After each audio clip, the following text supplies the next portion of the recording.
أعوذ بالله من الشیطان الرجیم بسم الله الرحمن الرحیم لا اله الا الله محمد رسول الله صلی الله علیه وسلم. کتونکو سلامونه، زما نوم محمد ابوبکر بختیار خان دی. چې څنګه تاسو ته پته ده دا هفته د شهدای پولیس مانځلې کیږي، نو دې د وجې زه ډي پي او صاحب سره ډي پي او محمد عارف صاحب سره موجود یم چې هغې نه به انټرویو کوم، هغې نه به سوالونه کوم د شهدای پولیس باره کې. یقینا هغې باندې ډېرې زیاتې ذمهداریان دي او ما ته نور څه ښه ونه لګېږي چې زما د سوالونو به ټول نه ښه جوابونه راکړي، چې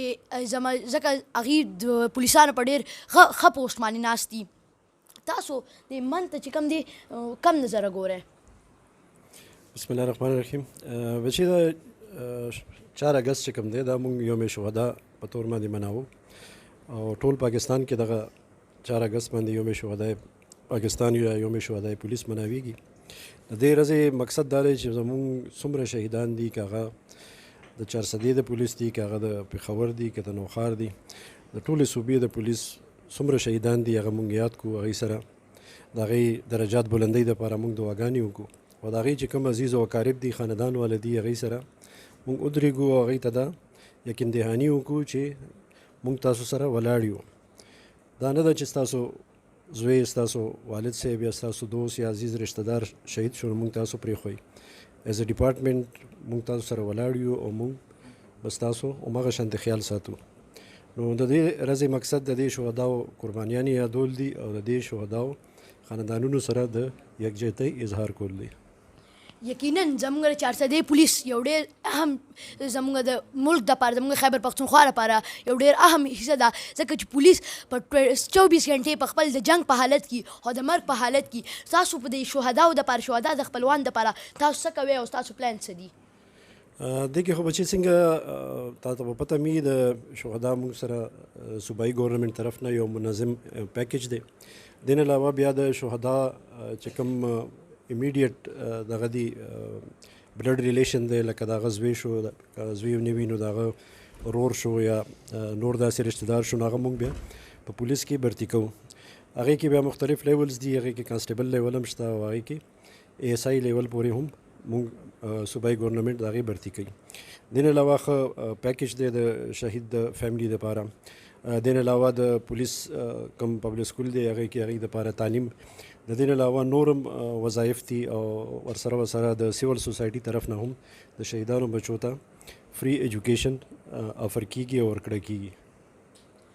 ستاسو عوام ته څه، عوام تاسو سره څنګه روئ، د عوام ته تاسو څه میسج ورکول غواړئ؟ نو ماشاءالله چارسدې عوام خو ډېر غیور او پښتانه عوام دي، ډېر ښه خلک دي، د خپل پولیس سره ډېره مینه هم ساتي، د خپلو شهیدانو سره مینه ساتي.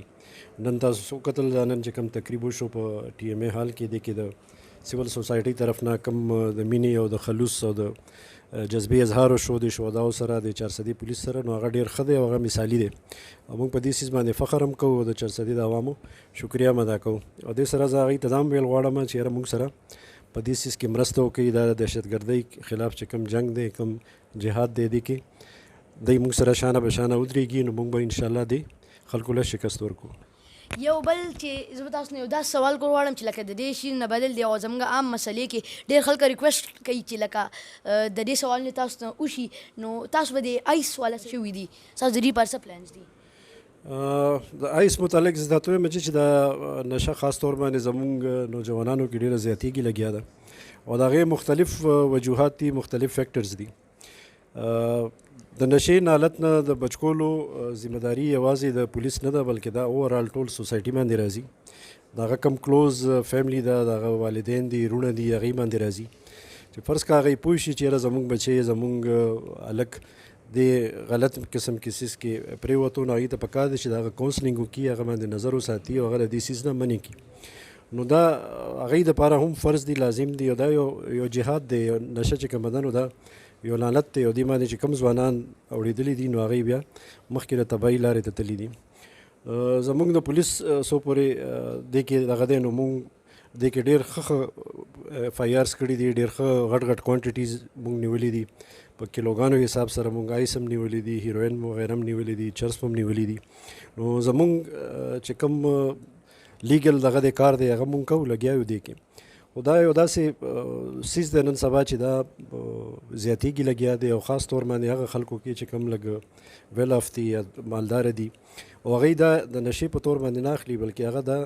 ایز ا ټانک په طور باندې اخلي. لکه ځوانان چې کوم په کالج کې دي یونیورسټۍ کې دي